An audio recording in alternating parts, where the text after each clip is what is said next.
দর্শক, আজকের এই ভিডিওতে আমরা আলোচনা করব আল্লাহ কেন আপনার দোয়া কবুল করছেন না এই বিষয়ে। আপনি এই আলোচনা সম্পূর্ণ শুনলে নিজের মধ্যে এই কারণগুলোর মিল খুঁজে পান কিনা এই বিষয়ে জানতে পারবেন।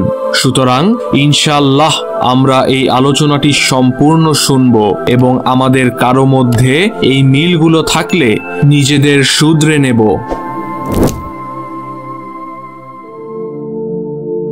প্রাত্যহিক জীবনে প্রত্যেক মুসলমান কিছু না কিছু আল্লাহ তাআলার কাছে চেয়ে থাকেন। তাদের মধ্যে কারো দোয়া কবুল হয়, আবার কারো দোয়া কবুল হয় না। আর এই দোয়া কবুল না হওয়ার পিছনে অবশ্যই কোনো না কোনো কারণ রয়েছে। অনেক মুসলমান আল্লাহর কাছে বারবার দোয়া করার পরেও প্রত্যাশিত বিষয় না পেলে দোয়া করা ছেড়ে দেন, হতাশ হয়ে যান, অধৈর্য হয়ে পড়েন। তবে এই দোয়াই হচ্ছে মুমিনদের হাতিয়ার।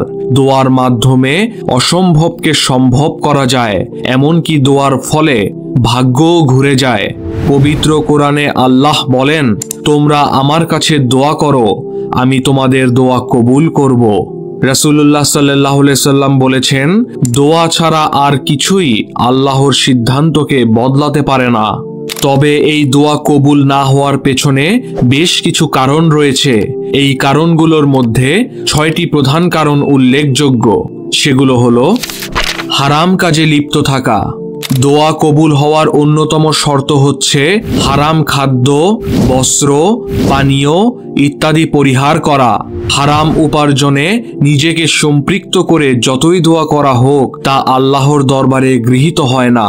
রাসূল সাল্লাল্লাহু আলাইহি সাল্লাম এক ব্যক্তির কথা উল্লেখ করেন, দীর্ঘ সফরের ক্লান্তিতে যার মাথার চুল বিক্ষিপ্ত, অবিন্যস্ত ও পুরো শরীর ধুলোমলিন, সে আসমানের দিকে হাত প্রশস্ত করে বলে, হে আমার প্রভু, হে আমার প্রতিপালক, অথচ তার খাদ্য ও পানীয় হারাম, তার পোশাক হারাম, তার জীবন জীবিকাও হারাম। এমতাবস্থায় তার দোয়া কিভাবে কবুল হতে পারে? তাই যারা হারামে জড়িত থাকে তাদের দোয়া আল্লাহ কবুল করেন না। রক্তের বন্ধন ছিন্ন করা। আত্মীয়তার সম্পর্ক ছিন্ন করা একটি বড় ধরনের পাপ। এই পাপের শাস্তি দুনিয়া ও আখিরাত উভয় জায়গাতেই ভোগ করতে হবে বলে সতর্ক করে দেওয়া হয়েছে। আত্মীয়তার সম্পর্ক ছিন্নকারীর নেক আমল এবং দোয়া আল্লাহ তাআলা কখনোই কবুল করেন না। আদম সন্তানের আমল সপ্তাহে একদিন আল্লাহর কাছে পেশ করা হয়। আল্লাহ তাআলা আত্মীয়তার সম্পর্ক ছিন্নকারীর আমলগুলো প্রত্যাখ্যান করেন। হযরত আবু হুরায়রা রাদিয়াল্লাহু থেকে বর্ণিত, হযরত রাসূলুল্লাহ সাল্লাল্লাহু আলাইহি সাল্লাম বলেছেন, আদম সন্তানের আমল প্রতি বৃহস্পতিবারের দিবাগত জুমার রাতে আল্লাহর কাছে পেশ করা হয়, কিন্তু আত্মীয়তার সম্পর্ক ছিন্নকারীর কোনো আমল কবুল করা হয় না।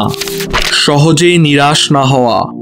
দোয়ার পর আল্লাহর প্রতি পূর্ণ বিশ্বাস রাখতে হবে যে আল্লাহ আমার দোয়া কবুল করবেন। এই ক্ষেত্রে নেতিবাচক কোনো চিন্তাই করা যাবে না, অন্যথায় এ দোয়া কবুল নাও হতে পারে। হযরত আবু হুরায়রা রাদিয়াল্লাহু থেকে বর্ণিত, নবী সাল্লাল্লাহু আলাইহি সাল্লাম বলেছেন, তোমাদের প্রত্যেক ব্যক্তির দোয়া কবুল হয়ে থাকে যদি সে তাড়াহুড়া না করে আর বলে যে আমি তো দোয়া করলাম কিন্তু আমার দোয়া তো কবুল হলো না। তাই যারা দোয়ার উপর নিরাশ হয়ে পড়ে অথবা দোয়ার প্রতি পূর্ণ আস্থা যাদের নেই তাদের দোয়া কবুল হয় না। দোয়ায় পূর্ণ মনোযোগ না থাকা। দোয়ার সময় পূর্ণ মনোযোগ দিয়ে দোয়া করতে হবে। আল্লাহ অবচেতন মনের দোয়া গ্রহণ করেন না। রাসূলুল্লাহ সাল্লাল্লাহু আলাইহি সাল্লাম বলেছেন, তোমরা কবুল হওয়ার পূর্ণ আস্থা নিয়ে আল্লাহর কাছে দোয়া করো। জেনে রেখো, আল্লাহ অমনোযোগী ও অসার মনের দোয়া কবুল করেন না।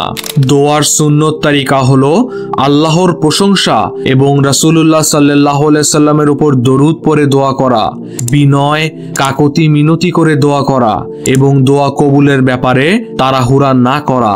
পবিত্র কোরআনে আল্লাহ বলেছেন, তোমরা নিজের প্রতিপালককে ডাকো কাকুতি মিনতি করে এবং সঙ্গোপনে, তিনি সীমা অতিক্রমকারীদের পছন্দ করেন না। দোয়া কবুলের জন্য তাড়াহুড়া করা। অনেক সময় মানুষ দোয়ায় ফলাফল পাওয়ার জন্য তাড়াহুড়া করে। দোয়া করার পর দ্রুত ফলাফল না পেলে হতাশ হয়ে পড়ে এমনকি এরকমও বলতে শুরু করে যে আল্লাহ আমার দোয়া কবুল করেন না, এতে আল্লাহ অসন্তুষ্ট হন, ফলে তার দোয়া বিফলে যাওয়াই স্বাভাবিক। রাসূলুল্লাহ সাল্লাল্লাহু আলাইহি সাল্লাম বলেছেন, তোমাদের প্রত্যেক ব্যক্তির দোয়া কবুল হয়ে থাকে যদি সে তাড়াহুড়া না করে এবং এ কথা না বলে যে আমি দোয়া করলাম কিন্তু আমার দোয়া তো কবুল হলো না। অতএব দোয়া করার ক্ষেত্রে তার ফলাফল পাওয়ার জন্য তাড়াহুড়া করা যাবে না এবং ফলাফল পেতে দেরি হলে আল্লাহর ব্যাপারে অসংলগ্ন কথা বলা যাবে না। আল্লাহ প্রদত্ত দায়িত্ব ছেড়ে দেওয়া। হুযাইফা ইবনুল ইয়ামান রাদিয়াল্লাহু থেকে বর্ণিত, নবী সাল্লাল্লাহু আলাইহি সাল্লাম বলেছেন, সেই সত্তার শপথ যার হাতে আমার প্রাণ, নিশ্চয়ই তোমরা সৎ কাজের জন্য আদেশ করবে এবং অন্যায় কাজের প্রতিরোধ করবে, তা না হলে আল্লাহ তাআলা শীঘ্রই তোমাদের উপর শাস্তি অবতীর্ণ করবেন। তোমরা তখন তার কাছে দোয়া করলেও তিনি তোমাদের সেই দোয়া গ্রহণ করবেন না।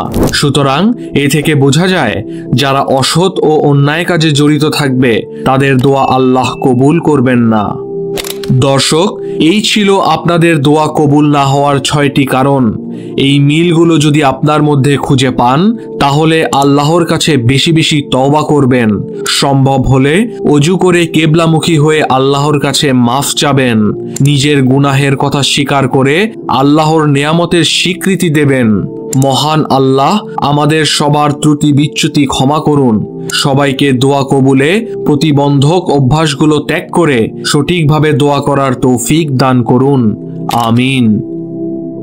দর্শক, আমাদের এই ভিডিওটি ভালো লাগলে আপনার প্রিয়জনের সাথে শেয়ার করুন, এতে আমরা অনুপ্রাণিত হই।